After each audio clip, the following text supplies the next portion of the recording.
Hello, everyone, and welcome to the Asia Pacific Wine and Spirit Institute, the Wine Buzz interview. Today, it gives me enormous pleasure to introduce to you Christelle Chene. Now, Christelle Chene is a lady who has remarkable talents and skills. She is the International Affairs Director and worldwide brand ambassador for Xige Estate, which is located just at the foothills of the Helan Mountains in Ningxia, China. A little bit about Christelle. I've had the pleasure of actually meeting her in China, and I have to tell you that although Christelle is petite in size, very sophisticated lady, but her last name, Chene, stands for oak. It means oak when you translate it. And I can tell you that Christelle has all the qualities that you might expect from such a mighty example of nature. She speaks 3 languages, not just perhaps so-so, but as she would say, c'est parfait, perfectly. She speaks English, she speaks French, and she speaks Chinese. So with over 10 years experience, the length, the breadth of the entire, from the selling to the marketing, to now the production and looking after wineries, I think she is no better placed than many to give us true insightfulness into the Chinese wine market. So welcome to the APWASI Wine Buzz, Christelle.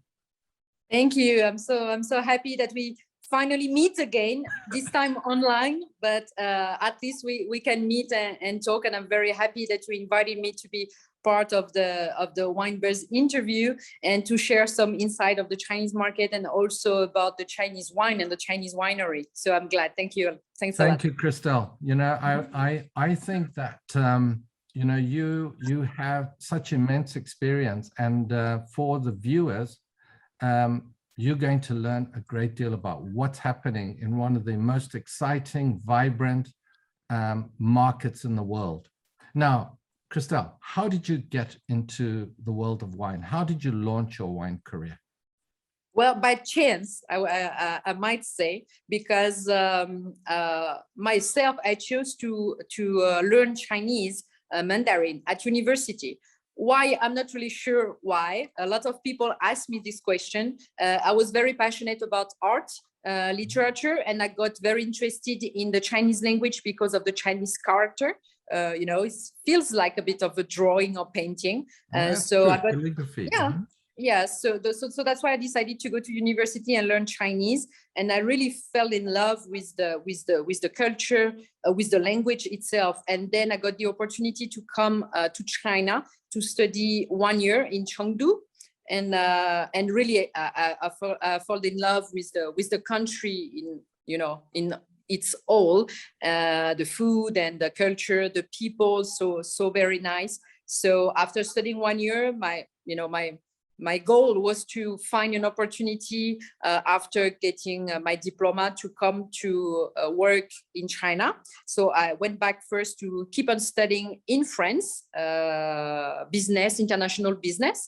And my first job, the opportunity I got was to come to China in Wuhan, to work at the French consulate as the French wine expert, in order to train people about Bordeaux wine and all the area around Bordeaux. So I was the representative of the Aquitaine region. That's where Bordeaux is. So yes. I was promoting food and wine in the central of China. And since then, I haven't left the wine industry, of course, because even if I didn't study any course of wine before, that was not my background, but I love the product. I love the culture behind the wine. So I felt it was really a big chance to get paid to promote and to drink wine every day. So I've been working in the wine industry in China for over 10 years now.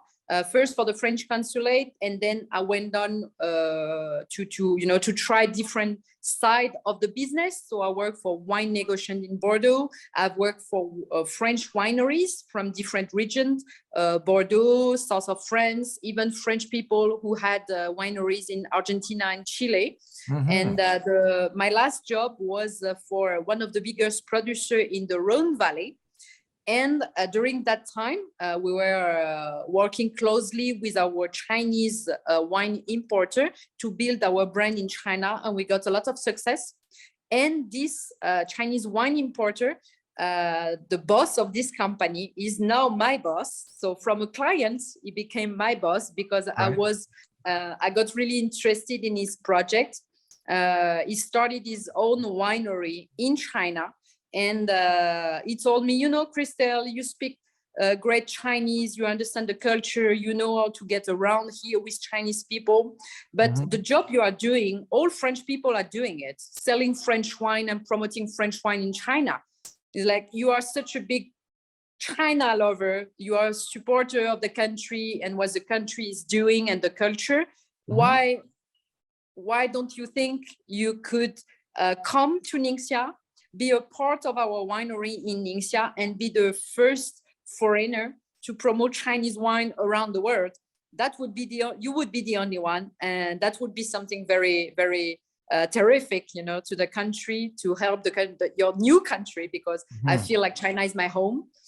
So I said, yeah, okay. So I took all my stuff from Shenzhen and I moved to Ningxia, and I've been here for 2.5 years, and I think that the best decision I've ever made in my life. That's remarkable, because the experience that you have, you know, certainly with Bordeaux wines, which are highly regarded around the world, has given you a very firm basis in terms of quality. Because I know that Xige Estate, that is one of their main goals, is to go for quality. But more importantly, you've seen the entire spectrum. And that is a vast amount of experience. And there are not many people that I know that have the entire spectrum. One aspect, two perhaps, but what you have, remarkable. So I think in that aspect, the winery is more than fortunate to have someone of your caliber. Now, having said that, you made that decision after, I know, an enormous amount of thought, deliberation, because moving right up into just under Inner Mongolia, for the listeners who don't know where Ningxia is, it's right under Inner Mongolia.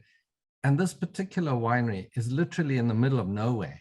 So for you to pack your bags and go, it's not the Champs-Élysées, or, you know, you're going to be able to get something, just walk out.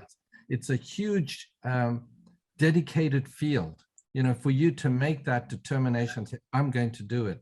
So I want to ask you something now, Christelle. What differentiates Xige Estate from other wineries in China, apart from the fact of the location? Well, that's a really good question, because I think Xige Estate in the wine industry and in the wine production industry really is something different.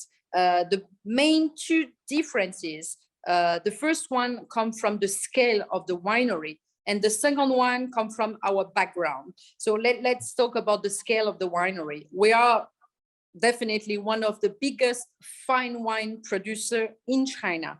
Why I insist on the fine wine? Because most of the main new wine region that has been developing for the last 10 years or so in China. So you have about 10 or 12 wine region in China that has been developing very fast for the past 10 years, are really focusing on fine wine or quality wine. So that's what makes Chinese wine something different right now. It's a renaissance of the Chinese wine production. Okay. And most of the wineries in those wine regions are really small, are boutique wineries. And Xige is something different, because we thought that in a market like the Chinese market, that expected to be one of the biggest consumption country in the world by, you know, within the next few years. Certainly. And the potential of growth, it's huge. So a boutique winery, the problem is you don't have enough volume in order to really build a big brand and to get some more recognition and awareness of the people and even to find the wine on the market. When you are a boutique winery, it's difficult to sell. It's difficult to have people to know your wine. So it was always, for the last 10 years, a bit of the problem. Chinese winery were making good wine, but not a lot of people knew about it. They didn't know about it because they couldn't find it on the market. So we wanted to have something bigger in order to be able to, supply this growing market and in order to build big brands. So that's why Xige Estate, when we started, now we have about 2,000 hectares of vineyard. If you can imagine a private winery. You have, I think it's existing 1,000 and you've just acquired another 1,300, which is quite a vast area. But you mentioned a point there, Christelle, about, wines are being made, but they didn't have that sort of distribution. And I think for Xige, because of the connections that you've had and through your own experience through Beijing Easy Cellar, they were importing overseas wines from 2010, and that has given you the structure. Now, maybe you could share a little bit about the volume, because I believe in your first year of production, you sold over 1 million bottles? Yep. 1 million. Million. Yeah. Yes. So it's why the scale, like 2,000 hectares of vineyard for private independent winery. You don't see that anywhere much in the world, but of course you need to put it in the environment of China, a huge country and a huge market potential. So also I was talking like the two main differences, the scale, but also the background. And that's exactly what you said. Why we were not afraid to get started with such a large winery, it's because we had the background in the wine industry. We already had the distribution network. When we started Xige Estate, actually our imported wine company, Easy Cellar, has been selling wine in China, importing and selling wine in China and building international brand for over 10 years. Yes. So we already had a few hundred distributors. We were already working in many distribution channels. So we were quite certain that such good partners that have been distributing wine that we imported before would be big supporters of us with our own winery, our own brand, Chinese good wine. So that's why we were not afraid. And as you said, we took over 1,000 hectares of the oldest vine that were planted in Ningxia over 20 years ago. And then while building the winery, we kept up planting when we get started with Xige Estate to start building the winery. And between 2019, where we officially opened the winery, we have planted 300 more hectares of vineyard. And this year, we have planted over 700 new hectares of vine. And I'm pretty sure that we are going to keep on planting vineyard because the quality source come from the vineyard. So that's important to have our own vineyard to make estate wine in order to supply a good quality wine, but also very stable while increasing the volume. So as you said, we are on a big scale, but because we had a very full experience in the Chinese wine industry, we were able in a very short time to sell quite big volume of wine because as you remember, when you came to visit us 2019, we were just getting started. We officially opened in end of April 2019. And our wine got on the market through the end of 2019. And just a few months after that, everybody knows that the COVID pandemic started all around the world. Of course, it has a great impact on the business. But even though we had this great impact because of the COVID-19, we anyway sold out over 1 million bottles of our first vintage in a bit over a year. So That's I think remarkable. yeah, that's remarkable. And I was reading that you hope to go up to 6 to 7 million liters. That is your goal. Yes, that's the goal, because we got started with the first vintage, the two first vintage, 2017 and 2018. We only had the old vineyard that we got from we purchased from the local government, and then we kept on increasing to plant new vine. So naturally, our production is going to increase year by year. And since we are going to keep on planting new vineyard, in just a few years' time, our production should reach 6 to 8 million bottles this year only. So it's our fifth vintage, 2021. And because we did a lot of work in order to improve the quality in the old vineyard, and the quality, of course, improve year by year, but also the volume is increasing, because the old vineyard, thanks to all the work that we have been doing with our team over there, the production also increased, because the vine are more healthy. Of course. So now this year we should be able to produce about 4 million bottles, and then in 2 years, I think very quickly 6, 8, and the potential, the capacity of production of the winery, the way it is set up, we will be able to produce 10 million bottles in our current setup now. Yes, and I mean, I looked at your customized fermentation tanks, which you have sort of in a cone shape, that it's easy for the mousse, and when it comes out, you have the Vin Wizard, which is a fully automatic temperature control from New Zealand. Excuse me. Not only that, but you have the German technology with anti-slip, sort of pressure resistant flooring, and acid and alkali resistance. Now, I just want to put into perspective for the listeners. In Bordeaux, which is clearly one of the major jewels in the world of wine, Left Bank has about 7,000 wineries. Here in British Columbia, we have, with the British Columbia Wine Institute, registered members, about 234 wineries. And those that are wineries, but not a part of that particular group, is about 70. Now, the total production of literage in British Columbia currently is about 18 million. So when you think about it, this this singular vineyard winery is going to make 33.33% of all the wine that we make in British Columbia. That in itself is staggering.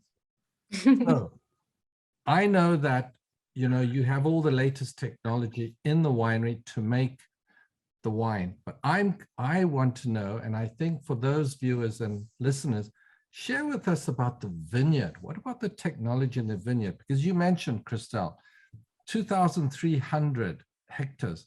That's vast. Yes. How do you look after that?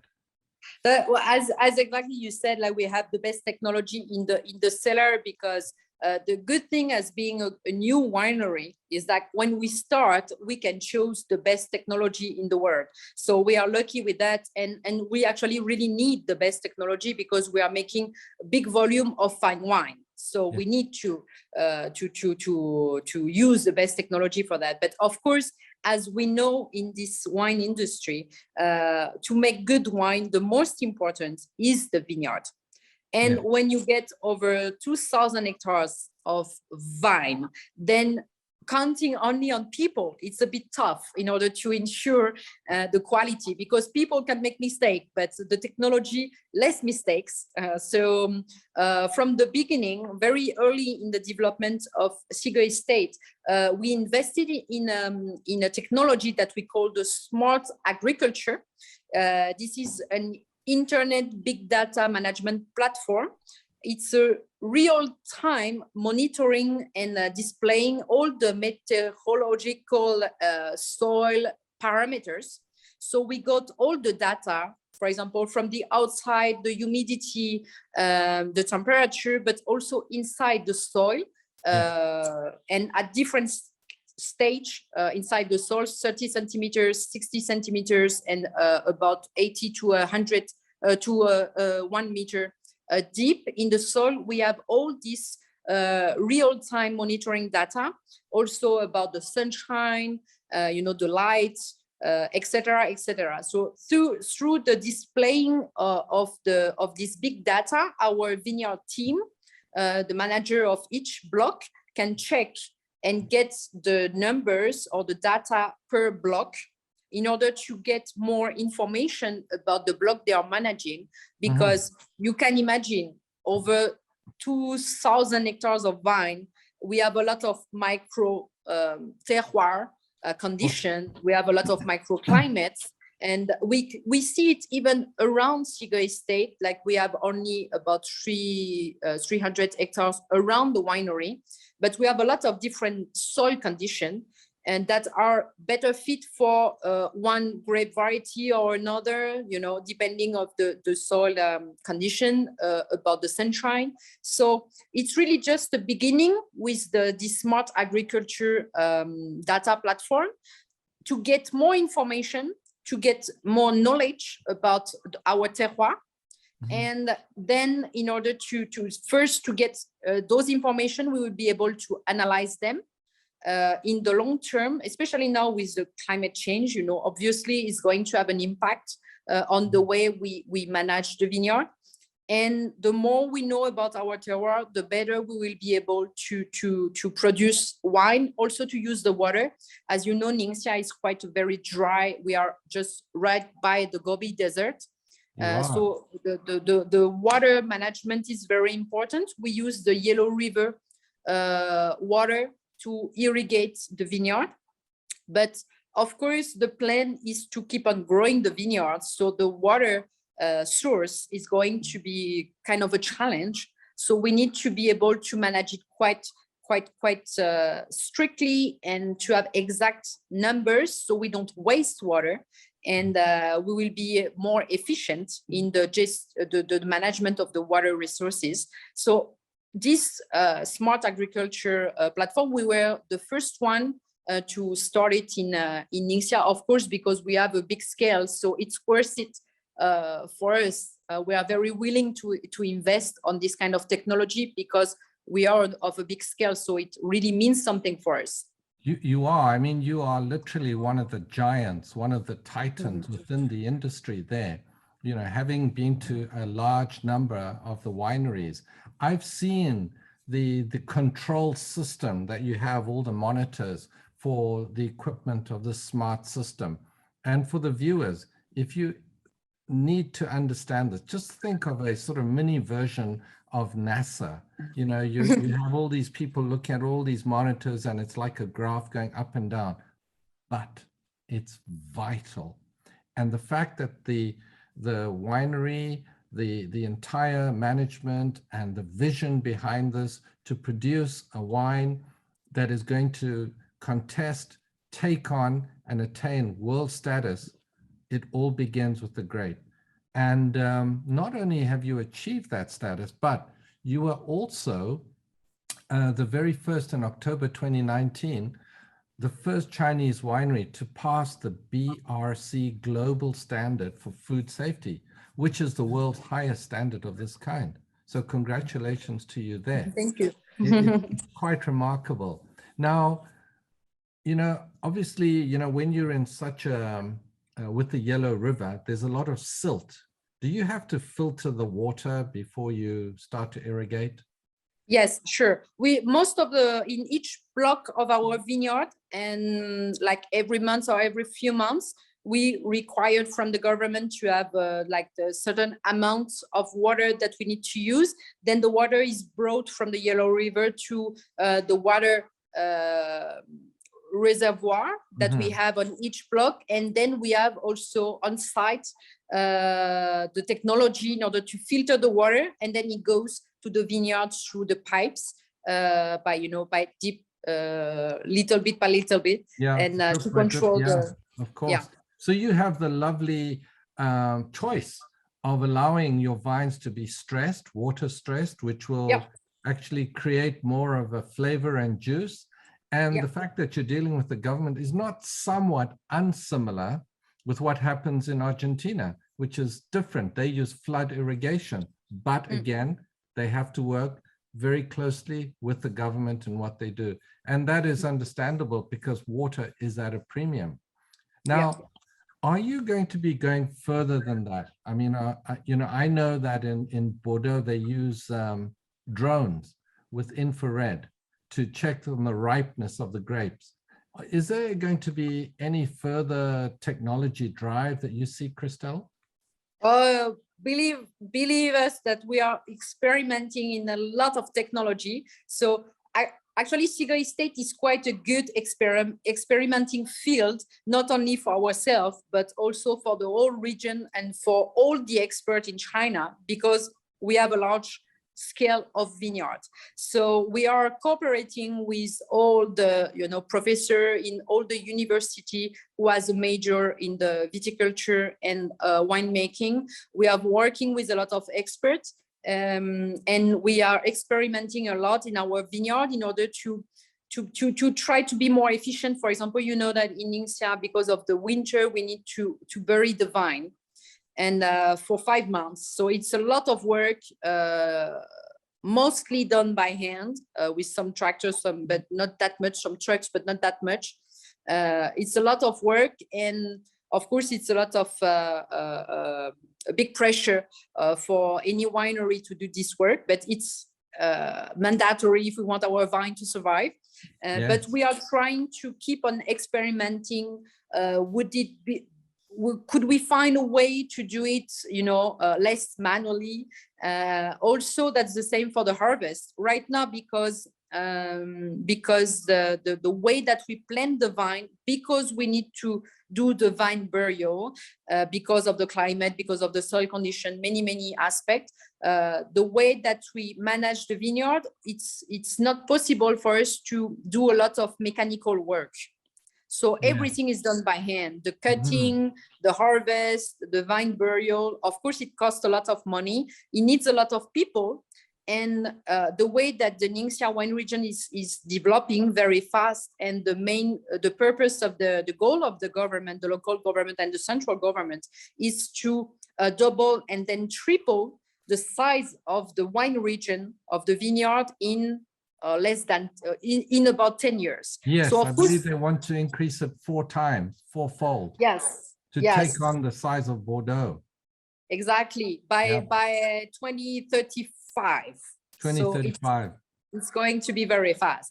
So we need a lot of people, and we won't be able to find that many people. So we need to start to have some more mechanical work. And the mechanical work also would have a great impact on the cost, because right now the cost of production in Ningxia is quite high because everything is made by hand, and because we have low yield, etc., etc. So we are experimenting really in every aspect that you can imagine inside the vineyard. It would be complicated to list it because we have so many stuff. Yes. But for example, we are also experimenting with biodynamic. We would like to be the first, maybe the first wine producer in the world to have our entire vineyard managed with biodynamic, which will be a challenge because it's a huge vineyard, but we are experimenting with it and increasing the block of our vineyard that are under biodynamic viticulture. So we are doing so many things right now. It's really just for the listener, they need to have in mind that Ningxia is a very young wine region. So if you compare it with other regions in the world, it's complicated because we are just really getting started. You really are a toddler, you're just taking baby steps. But I think for the listeners who've never been there, I would suggest get on to on the internet where you can have a look, see where Ningxia in northwest central and northwest of China, just below Inner Mongolia. This winery is at least 1 hour away from the closest town, all right? 1 hour away. And it's very important that I bring this point up, because due to the perseverance, determination of people there and the weather, when it gets cold, it's bitterly cold, so cold it can kill the vines. And that's why they use a method called the dragon method of pruning. So it allows for the vines to literally go under and be buried and then come up again when the time is right during the spring. That is an enormous cost. So I think for students, for wine appreciation, clubs, connoisseurs, this is what the love that goes into making these wines from Xige Estate. And the fact that they are blending it with the glove of technology is showing that they are seeing the future. Now, talking about the future, you know, the world is changing. I mean, COVID has changed, but even so, with COVID and everything we know about in terms of the world of wine. Now, you come from France, Christelle. You have some of the best cuisine, French cuisine, acknowledged in the world. But Chinese cuisine, I'm sure you know an enormous amount. Both are sort of at the top, and one might also include Italy, right? Of course, with due respect, there's all other countries as well.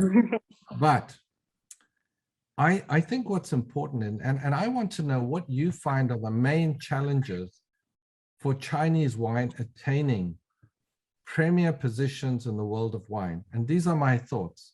We know that 2011, Ningxia Winery, one of them won the Decanter World Wine Award. That was a sort of opening.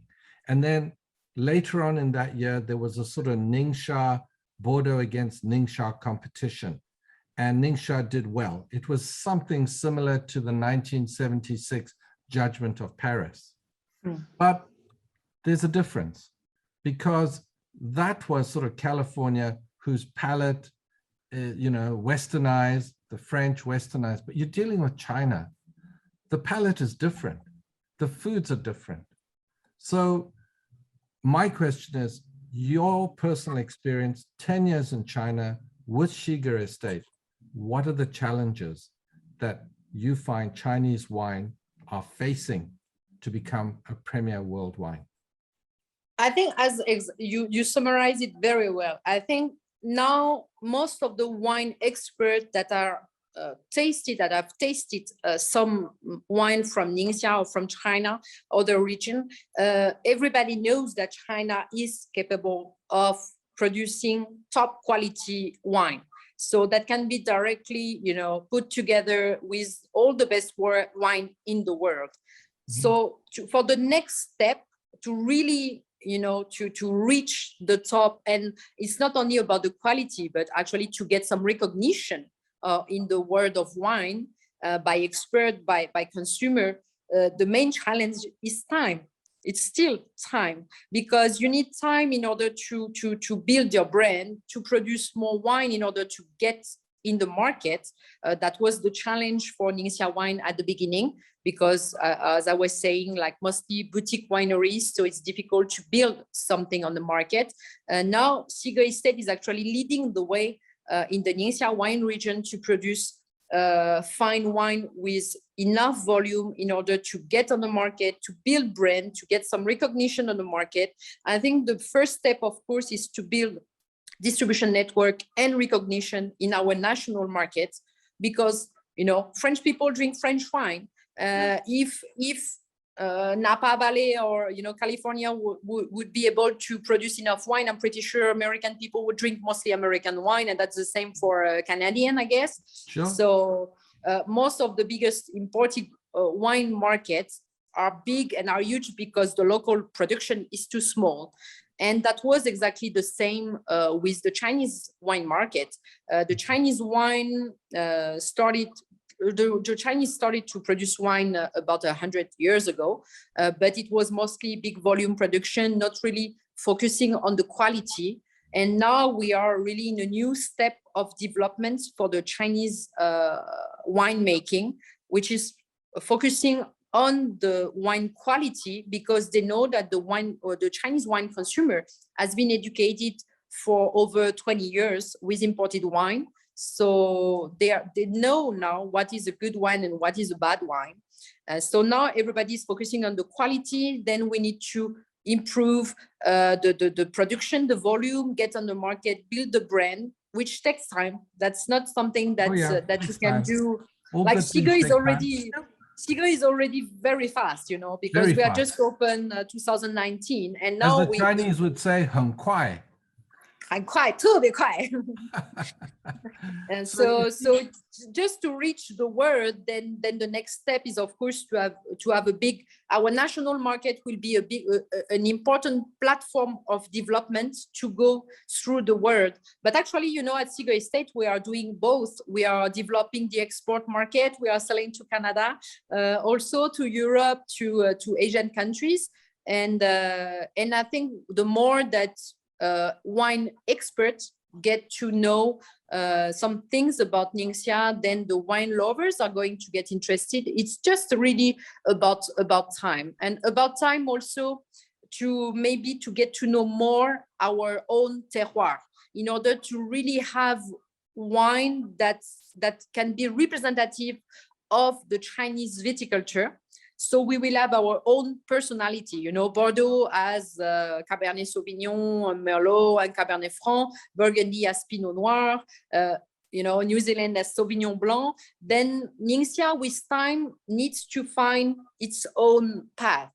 And at the beginning, we planted a lot of Cabernet Sauvignon because it's quite, you know, it gets adapted to any kind of soil and condition. And also because we got a lot of help from foreign experts to get started in Ningxia, and a lot of people like to grow what they know. But now with time, now that a lot of Chinese wine producers, they are certain that the quality is not an issue, then now we want to experiment more. Each producer in each part of the region, which can be quite different with microclimate and different soil condition, each producer needs to find its own path, which grape variety would be the best according to this local soil condition. And then we will have much more personality, you know, much more character, in order to get some more recognition, I think, in the world of wine. So that's what we are working on right now. And believe me, China is going very fast for everything. And we are going to be very fast recognized, I think, in the world of wine, because the most important is the quality, and the quality is there. As I would say, absolument. I couldn't agree more with you. I would even add that, you know, when we look at a wine, we look at it from two perspectives.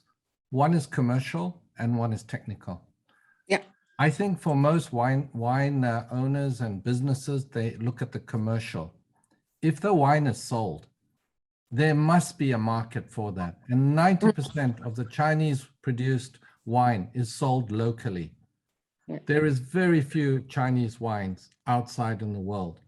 And I believe that unless there is education of wine, about wines of China, your importers, you know what that's like, having been an importer. If the importers don't know about it, the restaurants don't know about it. And if the restaurants don't know about it, or the hotels, then the consumer will not know about it. It's a chain, and that comes with knowledge. But commercially, I think it's inevitable. It's like a tsunami. You know it's coming. It's not a matter of if, it's a matter of when. Yeah. But with that comes the palate of the consumer, you see. So, which brings me to our next point, which is about the system of assessing wine. You know, we hear about highly respected people, Jancis Robinson. There's cohorts of, let's say, James Suckling. There's Robert Parker Points, Wine Spectator.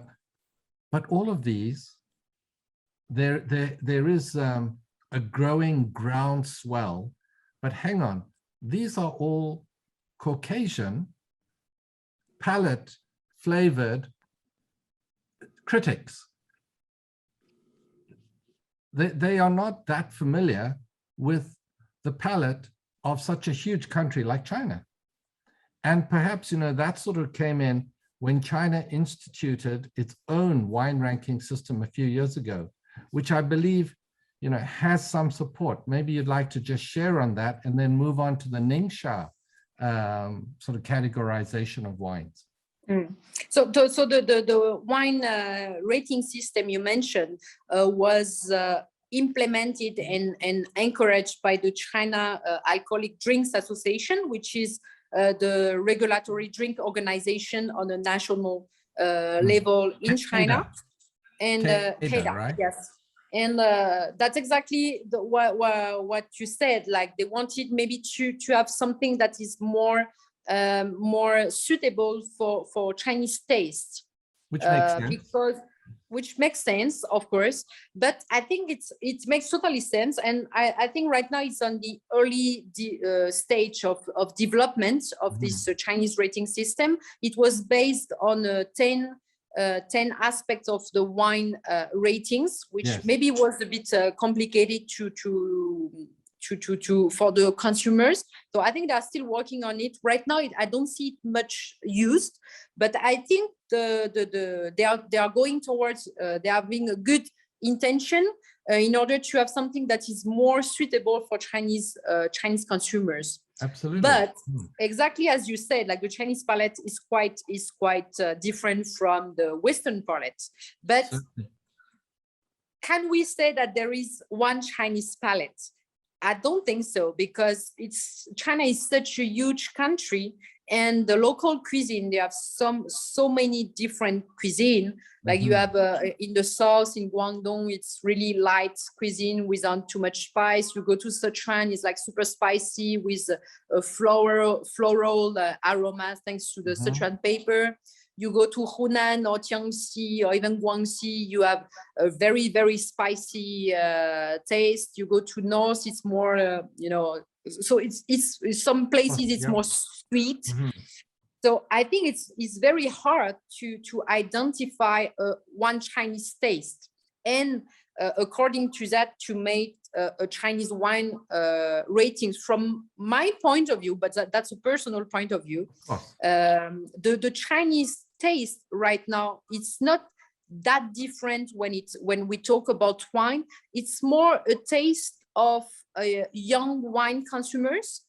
So they would prefer for everyday drinking something very round without too much harsh tanning.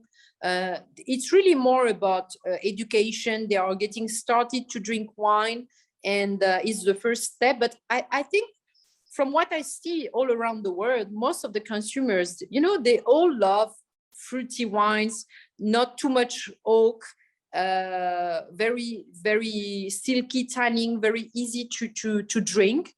So I'm not sure if there is actually a Chinese. I'm pretty sure that Chinese are more sensitive to some kind of taste because, as you said, of the cuisine. But at the same time, they have so diversified cuisine that it's quite complicated to summarize it in just wine Chinese ratings. So I think the purpose of a wine ratings is not to be taken in an absolute or by itself. I think any wine consumers should look at wine ratings and compare, and to really look to get more some information. Like a guide. Exactly. It should be, because the problem with wine ratings, if you take it as an absolute, it would mean like going towards a globalization or generalization of the style of the wine, which wouldn't be good. So I think the CADA's intention is good because it shows also the maturity of the market. It's getting more mature. They want to work on something that could be more suitable for the Chinese taste.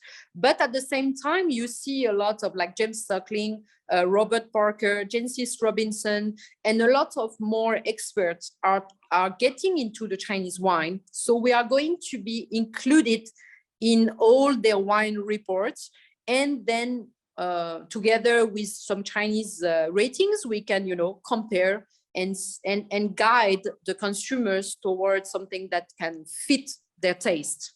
I hope. Mm-hmm. I think it's inevitable, Christelle, because of the volume, the numbers, you cannot ignore it longer. Yeah. And the fact of the drive of where the Chinese wine industry wants to be. I think you mentioned certain aspects of generational. So as you know, the Chinese have a word for it.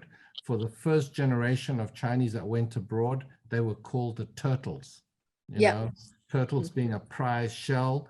And that generation that went out abroad, out of China, educated, came back, they studied, they did well, and they got great positions.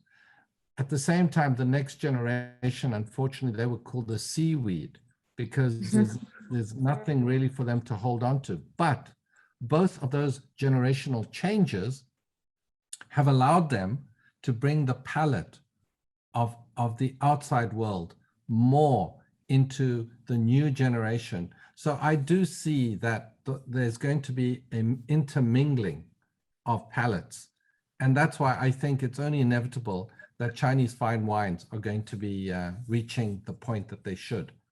Now, Christelle, you're trilingual. You've been exposed to various cultures. If you were to share 3 points with the world out there, and we have this video will be spread over to over 500,000 people, 500,000 viewers, 3 points of the world about Chinese wines, what would they be? It's not an easy question. You see how passionate I am, and I live and breathe by Chinese wine right now. So it's complicated to summarize into 3 points. My first point to most of the listeners around the world, I would hope that they stay open-minded and give it a try, because believe me, I drink only Chinese wine every day. I drink only Chinese Xige Estate wine every day. And to be very honest, of course, I think it's because I'm very passionate about this project. But now when I drink other wines, I always feel like it doesn't fit my taste anymore. So maybe that's, I have a Chinese palate now.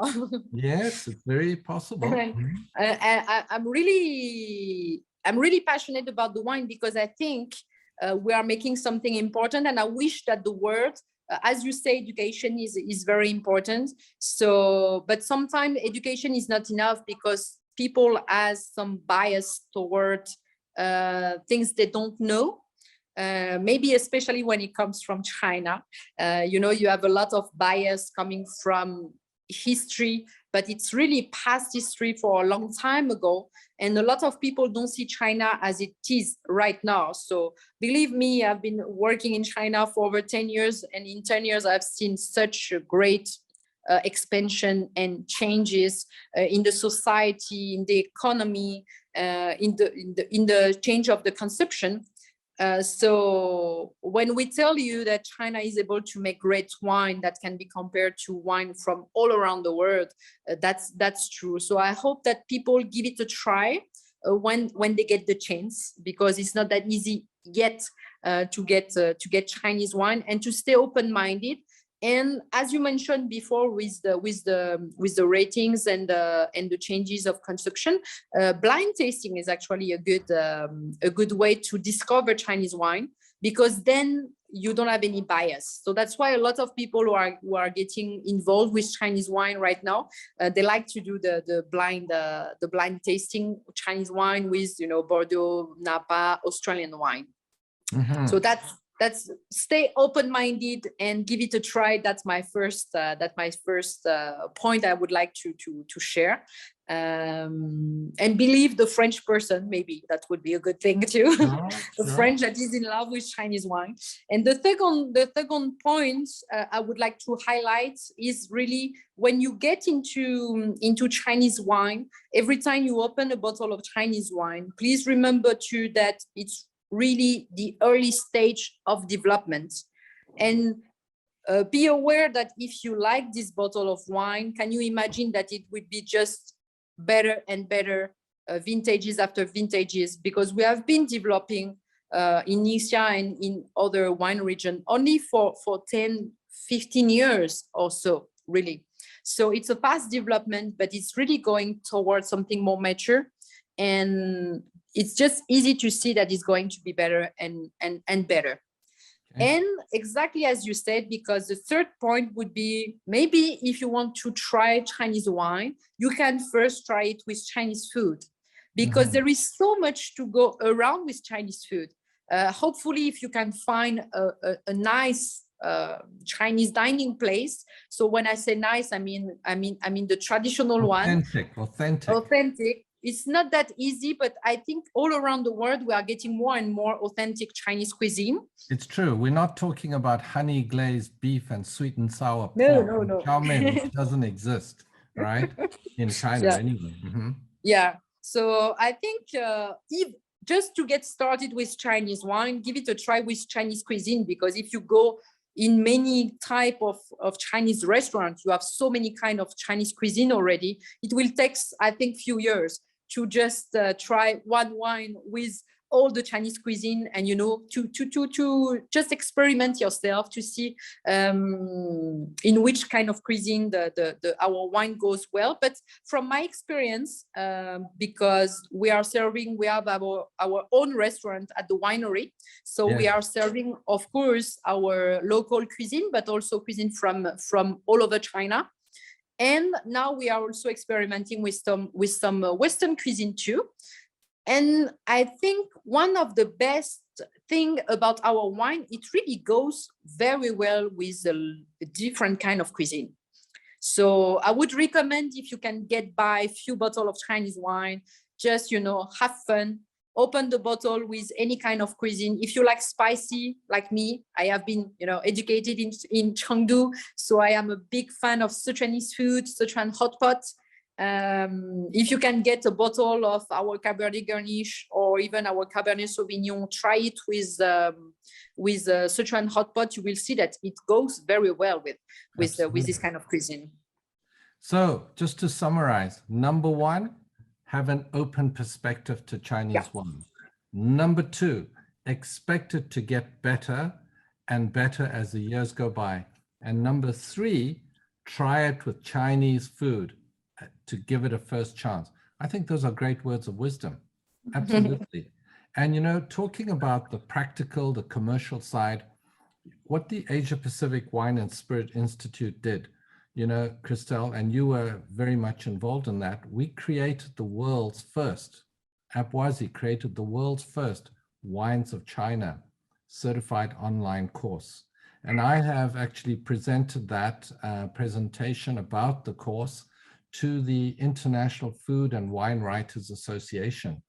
And this august group, they wanted to know more. And I think they are just a tip of the iceberg of how many people want to know more about Chinese wine. Many people have never been to China. So as you said, for them to understand what the world is like, it's not what they are hearing or what they're seeing. They need to actually be there and go there and visualize it for themselves. I would say for the main consumer, they are ignorant. They are not aware of Chinese wines. And that is because the importers themselves are not aware. And I mentioned this before earlier on in the interview. If the producer cannot get to the importers cannot spread that knowledge and awareness to hotels, restaurants, individuals, bottle stores, and eventually to the consumer. That is why we created that course. Now, So we've got the education, we've got your 3 words of wisdom. What else do you think could be done to really improve this perspective? Because as you know, I think it was Eduardo Chadwick from Chile. He did this blind tasting thing with Senna, and that sort of reached cult sort of status.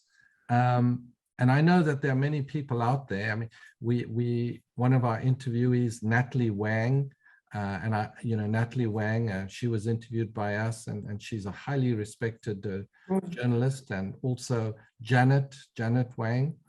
She wrote one of the books on China. So these are close colleagues that we interact with. I think we need more of this out there for people to know. So I'm going to ask you, where would you personally like to see Xige Estate in 5 years, Christelle? I'm pretty, I have no idea, because, I don't know where we are going to be in 1 year. I'm pretty sure we are going really to be further away from what we are now. But 5 years in China's timing, that's it's true. Really, I think for Western perspective, it will be the same as 10 or 15 years, because everything is going so fast. But if you say 5 years, it's going to be like, I think we are going to have a really big push, because the good thing is with the Chinese wine production, yes, been developing very fast, but still it was not, a lot of people in China were not aware about good Chinese wine. And thanks to the COVID-19, which has, of course, it's really bad from all around the world, but had some good perspective and impact, which is while people were not able to travel, then they start to travel inside China. And because the Chinese wine tourism industry is developing also very fast. A lot of people want, the change in society, in consumption in China. A lot of people want to enjoy more of personal time. So Chinese people are traveling more and more. Before COVID-19, a lot of people were traveling a lot abroad because they wanted to discover other culture, to see the world. And after the COVID-19, then you were not able to get out of China. So, but people still wanted to travel. So they have been traveling to all the main touristic places in China already. So they were thinking like, where can I go? I haven't visited in China. And most of the people, the only place maybe they haven't been to is Ningxia. So we got a lot of tourists coming to visit Ningxia. And of course, you have a wonderful hotel there too. Yes, exactly. So, the wine tourists, they want to enjoy good food and they want to drink. So they went to the wineries visit. So we got so many people in the last year or so visiting Ningxia and coming to the wineries and enjoy the wine. So it gave to the Chinese wine a huge push on the market. And from maybe nobody aware of good Chinese wine a year and a half from now, before, and now the Chinese wine professional, the sommeliers, even the wine importer and the wine consumers, everybody is asking for Chinese wine. So it's not something that we expected when we started with Xige Estate, because we didn't have the perspective of the COVID-19 crisis. But it's giving us a huge push, and of course, we are happy about it too. So I think it's going to increase the speed of our development. So 5 years time, I really don't know, but I'm pretty sure as long as it's upward. I think it's up, and I think we are going to be in every channel, distribution channel in China. Hopefully we will have more consumers to know about our brand. We will have more product to offer, because most of our wine were Cabernet Sauvignon based for the first few vintages, because as I have explained, the old vine were mostly planted with Cabernet Sauvignon. But in the next few years, we will have much more choices in grape varieties, something I think that can represent even more the Ningxia terroir. And I'm pretty sure we are going to be even more around the world. So hopefully all your listeners that might be based in many countries around the world will be able to have more opportunity to taste Chinese wine. I'm working on it. I'm the export director also at Xige Estate. So I'm happy to see more and more people excited about Chinese wine. Yep. Hopefully with you guys and with more people around the world that can promote and do some Chinese wine trainings, we will have more people, professional first, get aware and interested in Chinese wine. And then, as you said, it's a channel, so it will go back to the consumers. And I think it always takes time. Mm-hmm. Yes, it only takes time, but I think it's going to be faster and faster. And yes. And the good thing with wine, wine lover by heart, they are very curious people. You want to taste any wine that you haven't thought about before. So I think it's a great perspective. It's a great opportunity for Chinese wine. And I'm really looking forward to do this interview in 5 years and, you know, summarize how we did it in this time. You have an appointment. What we'll do one every year as it goes by. But I wanted to share with you, after we launched the Wines of China course, we have had huge support. Many students have taken on that course, and we encourage all the listeners out there, get onto the APWASI website, take the Wines of China course. It's the only one in the world, and it covers every aspect that you can think of, and you'll become more aware. You know, it's been an absolute pleasure having this time to talk and interview, and for you to share your passion, your knowledge, your awareness and your experience, Christelle. And we wish you personally and also for Xige Estate only the best. So thank you. Thank you very much for being on our program. Well, that was my pleasure. I was very happy to share with you anything I could think about, and you have some great questions for me to really have an overview about the Chinese wine and Ningxia and Xige Estate. So thanks again for this great opportunity to share my experience and some knowledge, but mostly my passion for Chinese wine. Thanks a lot.